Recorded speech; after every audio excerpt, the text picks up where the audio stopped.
अष्टलक्ष्मी मम ग्रहे धनं पुरय पुरय नमः।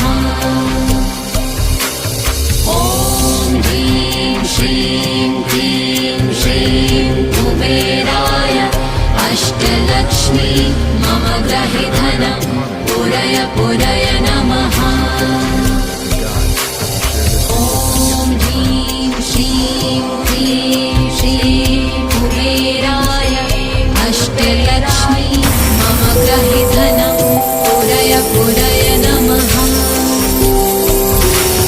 ॐ ह्रीं श्रीं क्लीं श्रीं कुबेराय अष्टलक्ष्मी मम ग्रहे धनं पुरय पुरय नमः। ॐ ह्रीं श्रीं क्लीं श्रीं कुबेराय